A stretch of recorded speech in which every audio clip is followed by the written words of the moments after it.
Here's to the ones we lost. We lost on the way, but the memories bring them back. Perhaps now more than at any other time of the year, when they say the veil between the worlds is the thinnest. We feel the difference even here in Southern California, where at this time we experience hot, dry desert winds called Santanas. And yet, the shadows lengthen and the days become shorter, especially when we have the artifice of the daylight savings time. But the differences still whisper to us. In the darkness, something stirs in our hearts, in our souls, in our minds, whispering of the ones we lost, but our memories bring them back. This has been the experience of humans in other cultures and times, as well as our own, which we will acknowledge this morning. Thank you to those who sent in the photos for our celebration of life, which we will see later this service, as memories will be made once again because we will be sharing these memories with each other. Welcome to the Unitarian Universalist Fellowship of Laguna Beach. My name is Reverend Lee Marie Sanchez, and I'm very happy to say that I serve this congregation as a part-time minister, here with you on Sundays to lead or to participate in your worship services. In Unitarian Universalism, we accept you for who you are. We are a welcoming congregation with membership open to all those who covenant to affirm and promote our principles. We have no one creed or dogma which one must subscribe to be a Unitarian Universalist. Whoever you are, whoever you love, wherever you are on your own spiritual journey, we're glad you've joined us this morning. Members, friends, and guests, gather we now into this space, made sacred by our being together, as the wheel of the year turns towards the darker time, when the veil between the worlds is the thinnest, enabling us to remember, to mourn a bit, and to celebrate life eternal. Welcome and welcome home.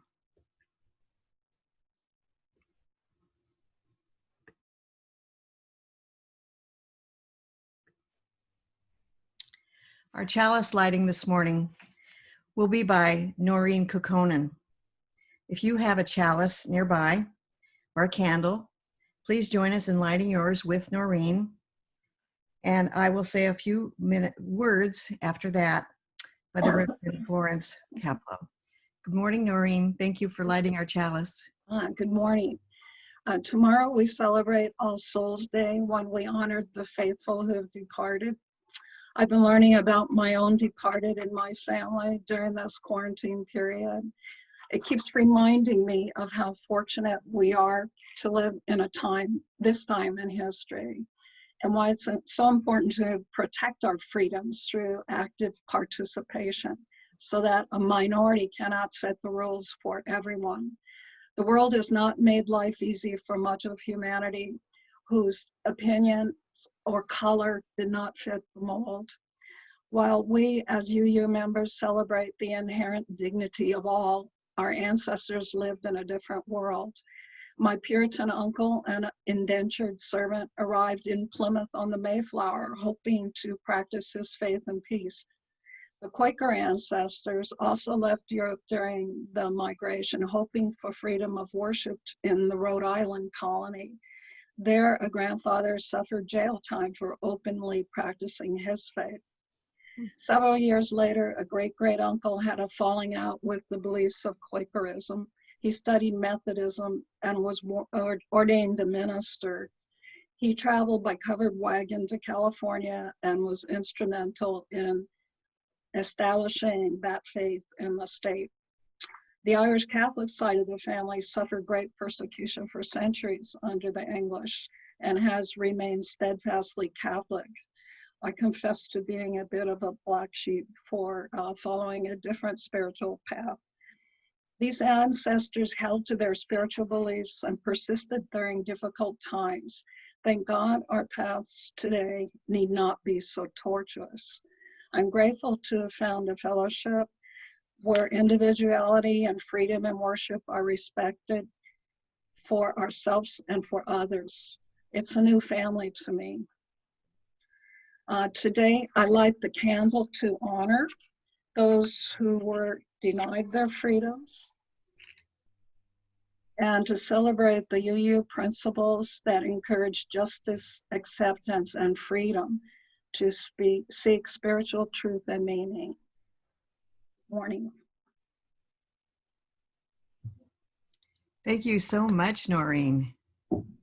We just learned so much about you and our faith by your words this morning. That's fantastic.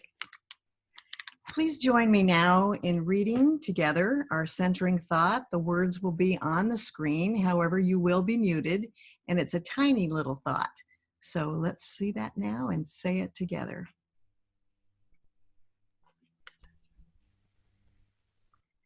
I am made of all the same stuff that makes the seasons what they are. And that was written by an American singer who I just discovered, songwriter Heather Maloney.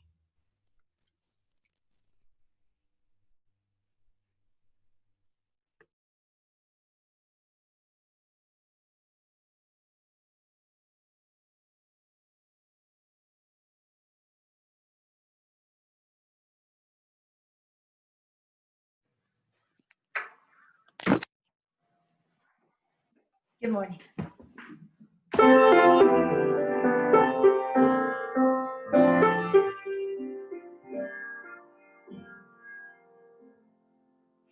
Lady of the season's laughter, in the summer's void beneath, when the winter flowers after, teach our spirits not to fear.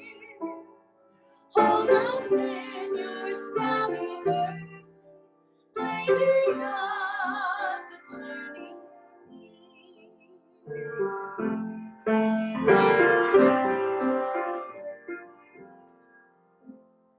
Sister of the evening starlight, in the falling shadows stay, here among us till the twilight of tomorrow's dawning ray.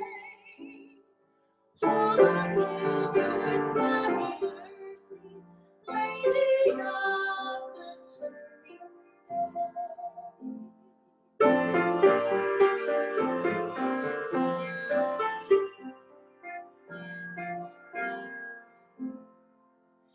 Mother of the generations, in whose blood life is worth, everlasting celebrations, bring on labor safe to birth.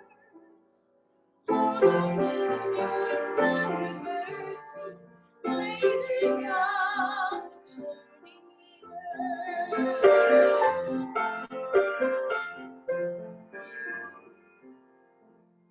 Goddess of all time's progression, stand with us when we engage, hands and hearts to bend oppression, writing history's purest page. Hold us in your steady mercy, Lady of the turning.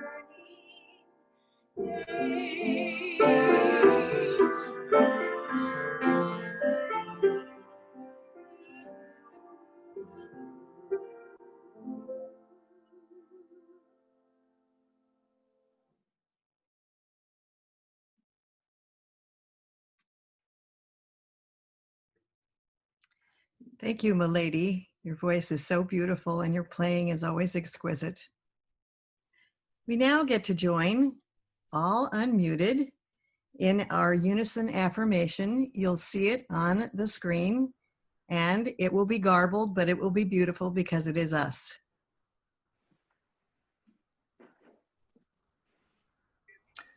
May we Be reminded be here of our highest aspirations and inspired to bring our gifts of love and service to the altar of humanity.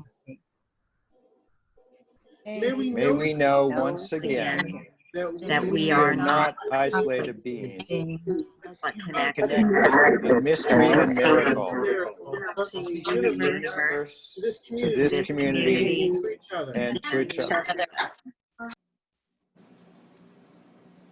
May we? Every Sunday, we have the opportunity to share with each other verbally our very brief, heartfelt personal joys and sorrows. You can send a message in the chat and I will read it, or you may raise your hand or in other ways let us know that you would like to share, and we will spotlight you and you can say that. Before we do this, I'd like to briefly acknowledge our offertory information is going to be on the screens now, and you can see how it is you can contribute. You can do that online, or you can do it the old-fashioned way, which is how I do mine. I actually mail it to UUFLB, and our most awesome treasurer, Tom McGrew, picks that up and puts it in the bank. So there you go. And if this is too quick for you to take down the information and you don't have it ready, you will find it in the e-blast that you receive. And so you'll be able to make your contributions to our congregation there. We don't receive money from anybody else. We just do our own thing here. We don't have a Vatican or anything that takes care of us. So we take care of ourselves. So please join us in doing that. And thank you very much for whatever it is you can contribute.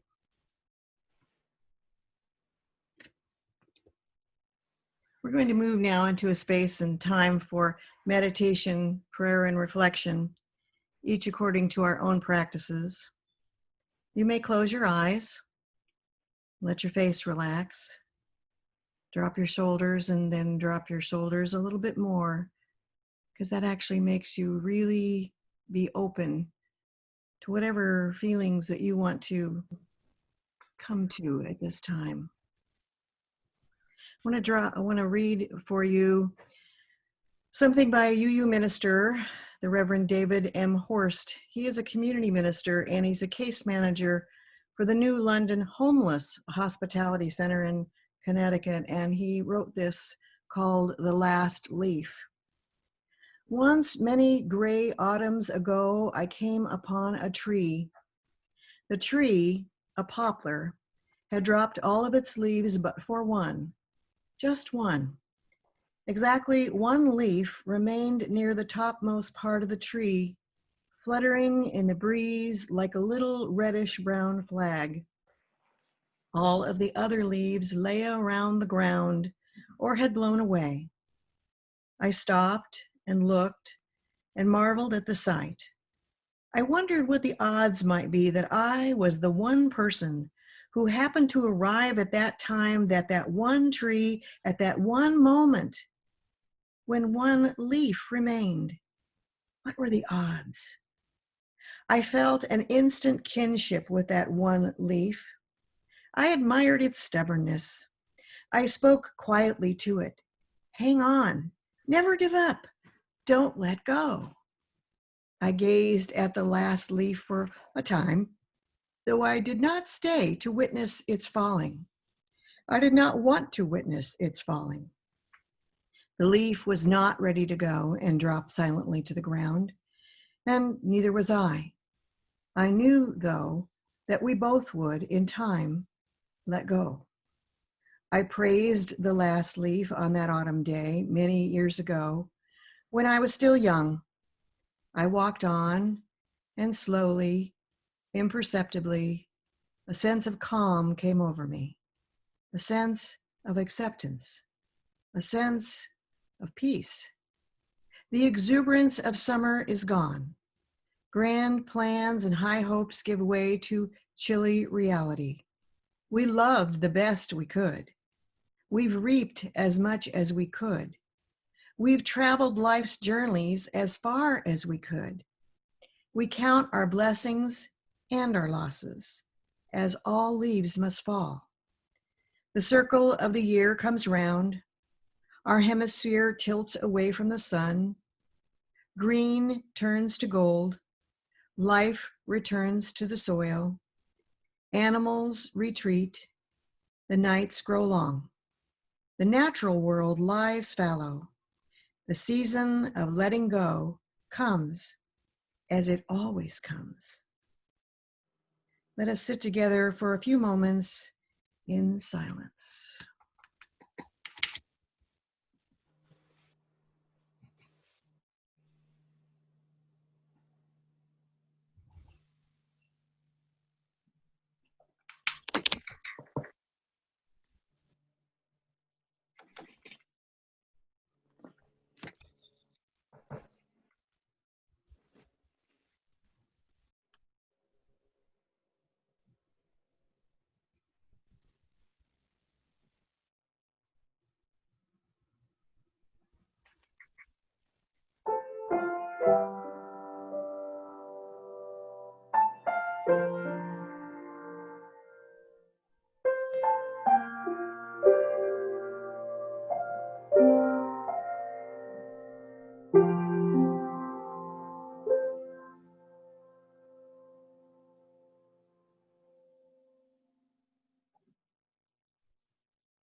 Among the oldest traditions in the world are those which explain the relationship between the living and the dead.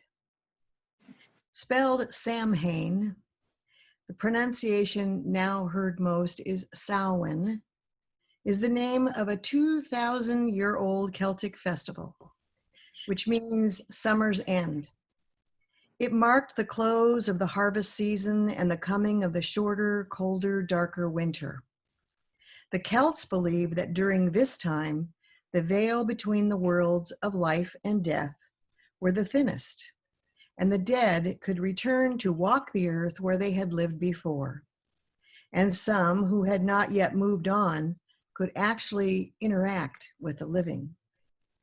Very little is really known about the ancient festivals of Samhain because the church came to Christianize it, as they did with so many other pagan festivals.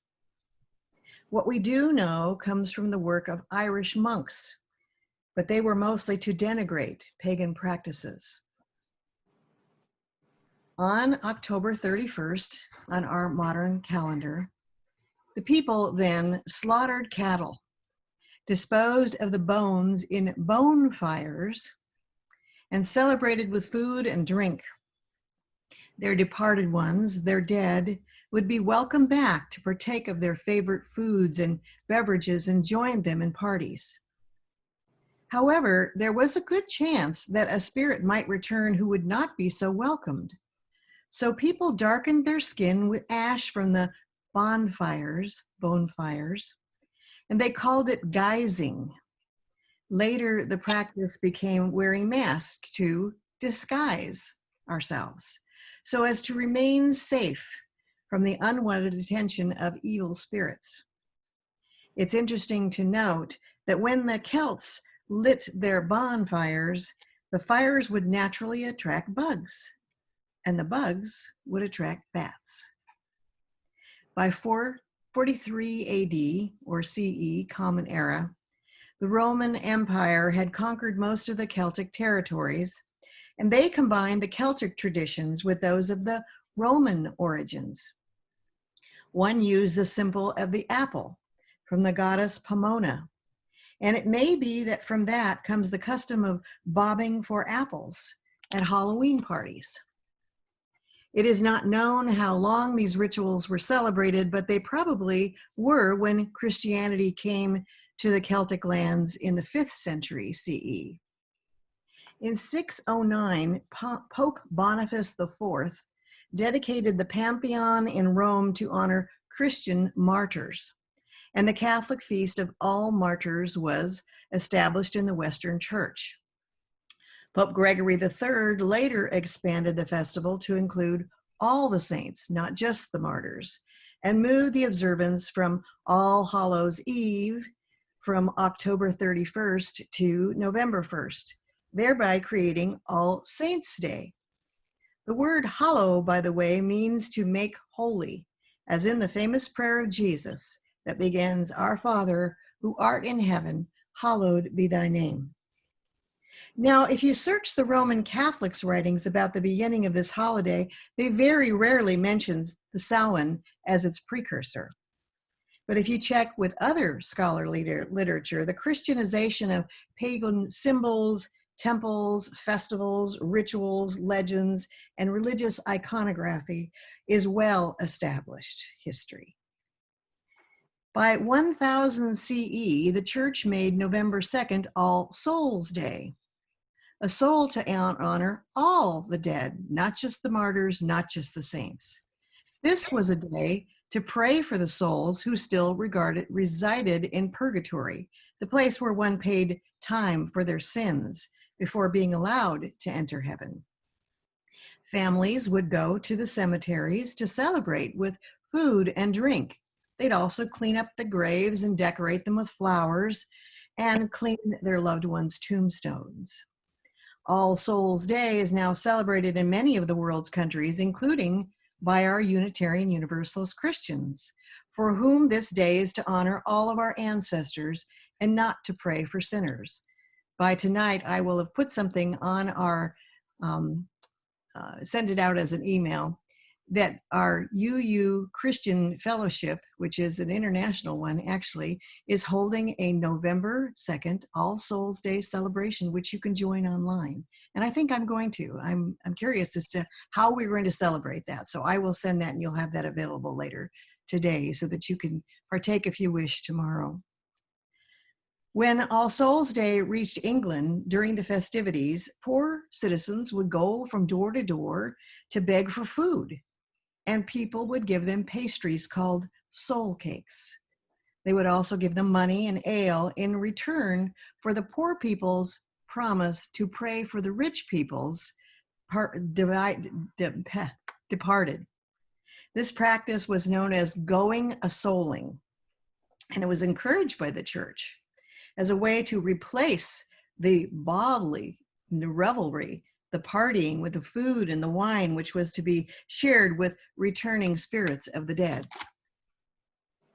In the late 19th century, immigrants flooded America, and this brought millions of Irish.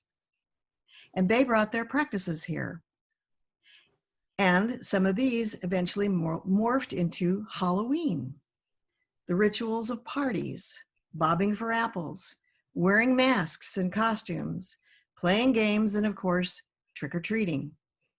Here's a fun fact for you. Children in England and Ireland did not carry a pumpkin around for their goodies.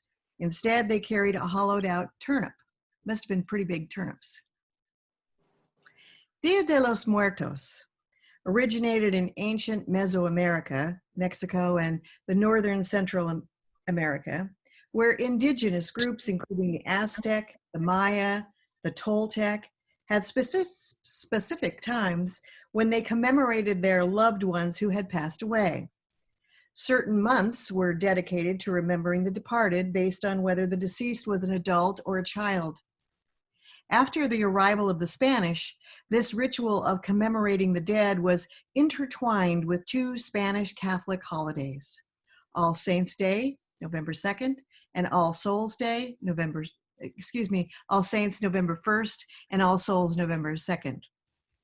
Dia de los Muertos is often celebrated on November 1st as a day to remember when children have passed away, and November 2nd to honor the adults who've passed away.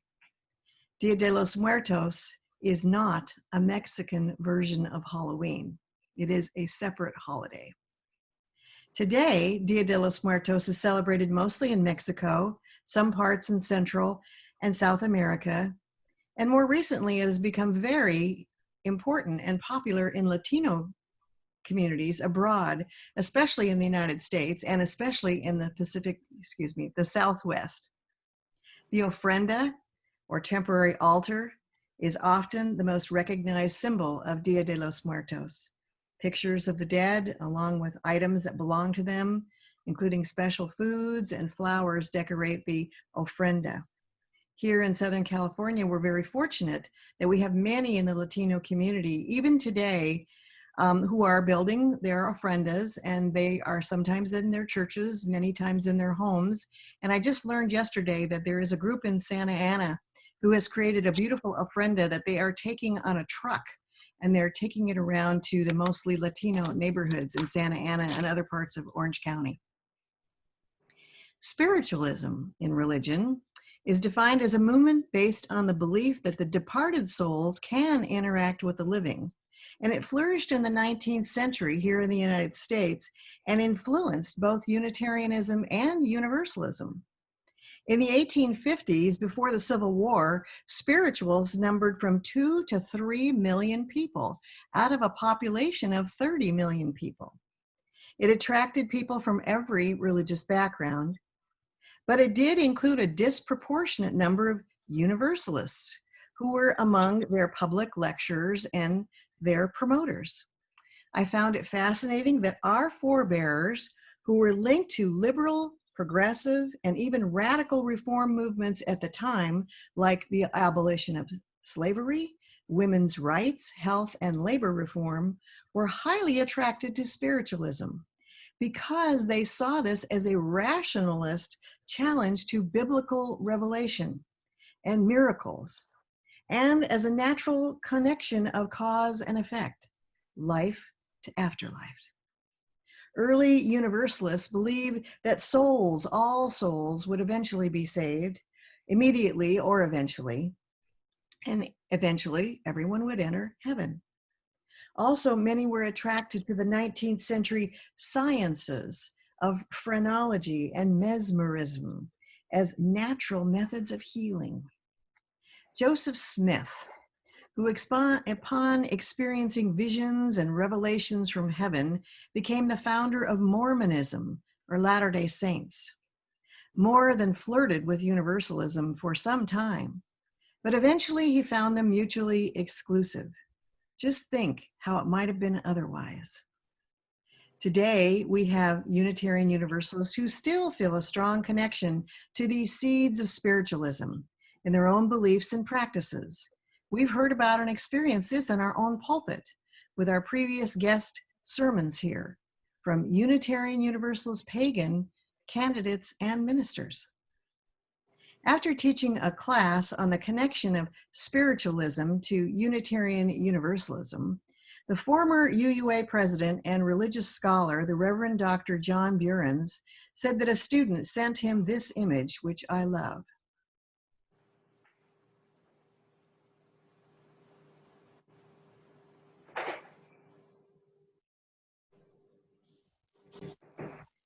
It said, virtual meetings like our Zoom services are basically modern seances.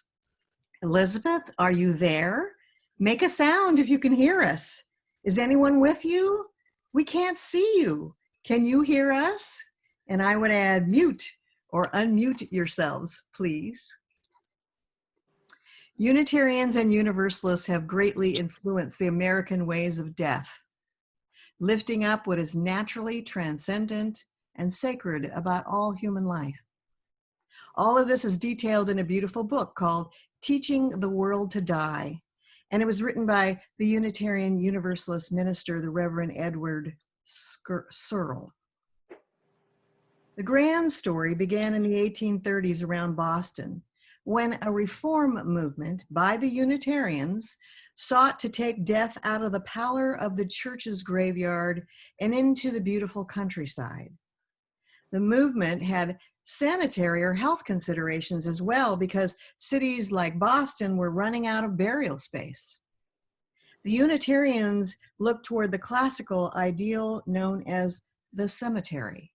Cemetery meaning place of repose. The first one, a carefully landscaped rural or garden cemetery, was created near Cambridge, Mass, and it was known as Mount Auburn. It was designed as a place for the living, as well as a place for the dead, in the context of the beauty of nature. And soon other cemeteries followed this.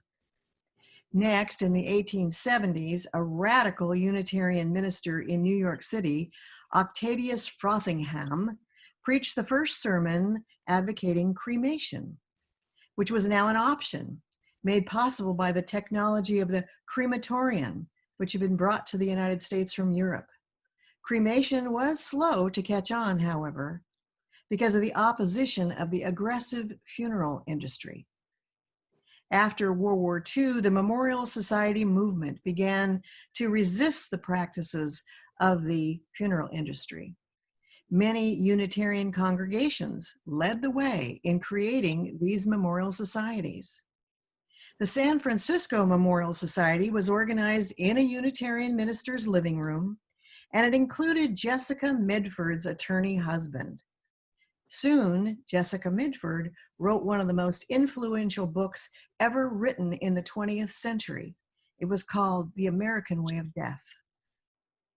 And it was Unitarian clergy who created a new sort of final passage, moving away from the mournful funeral to the more loving and honest celebration of life, or memorial service.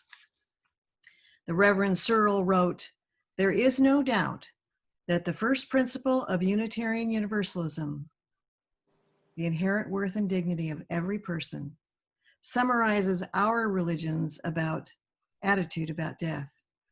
From his book, In Memoriam, he wrote, "A human life is sacred.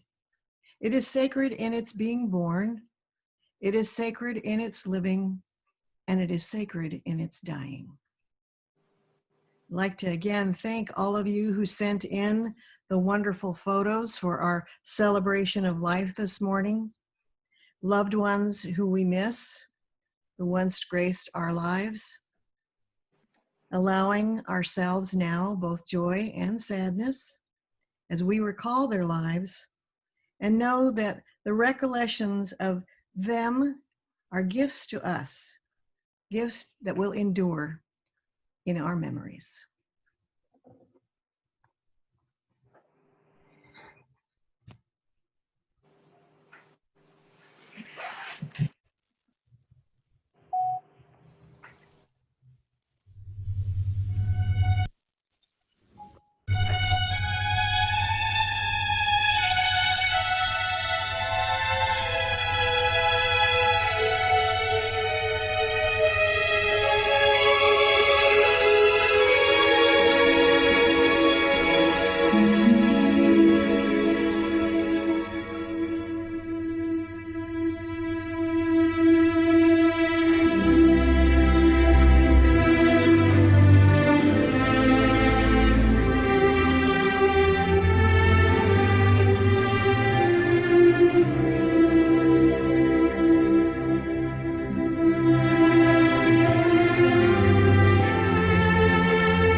Thank you so much for the photos.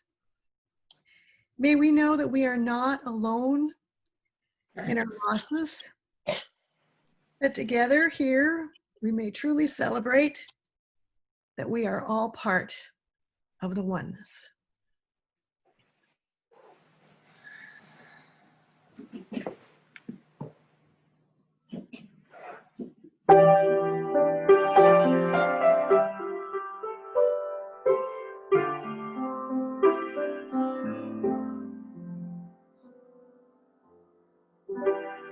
Far beyond the grasp of hands, or light to meet the eye, past the reaches of the mind,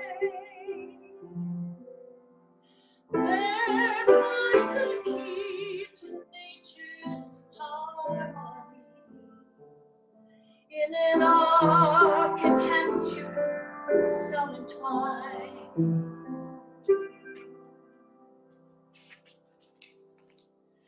Like the birds whose patterns grace the sky and carry all who join in love, expanding the message of peace will rise in flight, taking the weight of the world on its wings. In the oneness of everything.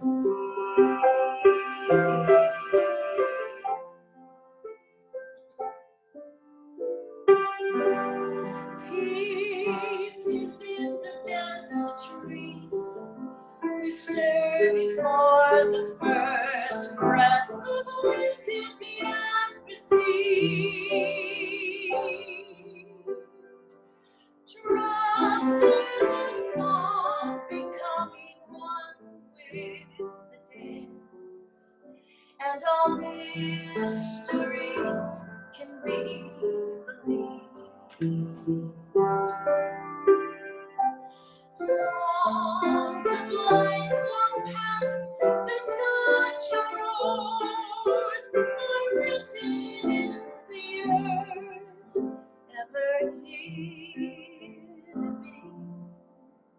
And now to maintain the harmony is to us all lives worth living. For the oneness of everything.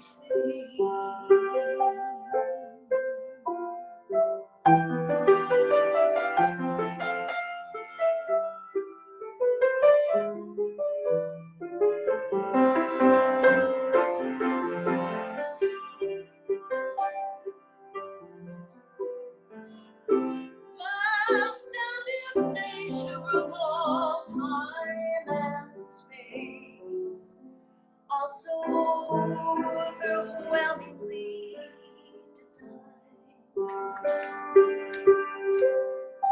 Oh, passing years just might I know the fate that glitters in the heart to be reborn in spring, to hear and to feel some life enters my soul as a song to sing of the oneness of everything.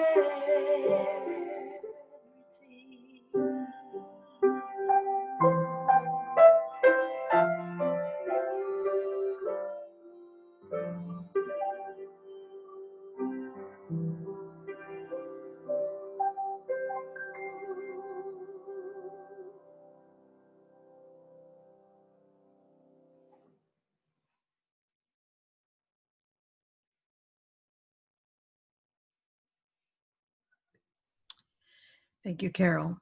It was beautiful. For our chalice extinguishing, if you're ready to extinguish your chalices, then Noreen will lead us in that, and I will blow out mine as well.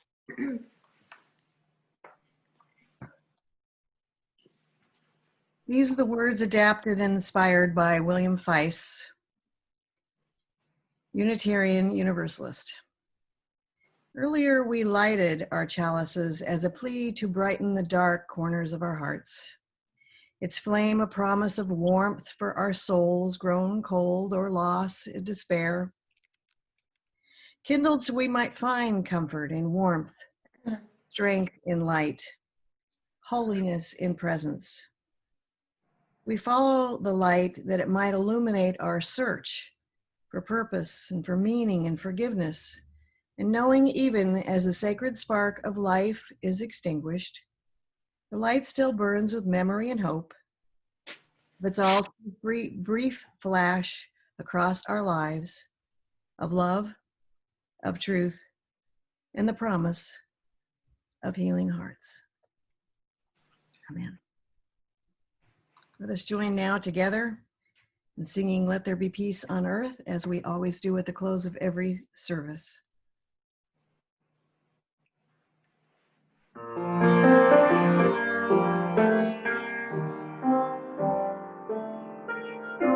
Let there be peace on earth, and let it begin with me.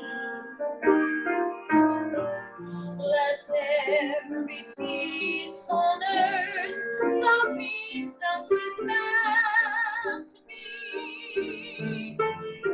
With earth as our mother, we are family.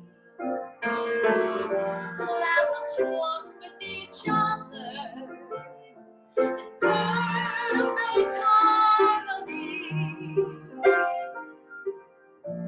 Let peace begin with me. Let this be the moment now. With every breath I take, let this be my song vow. Take each moment, live each moment in peace eternally. Let there be peace on earth, and let it begin with me.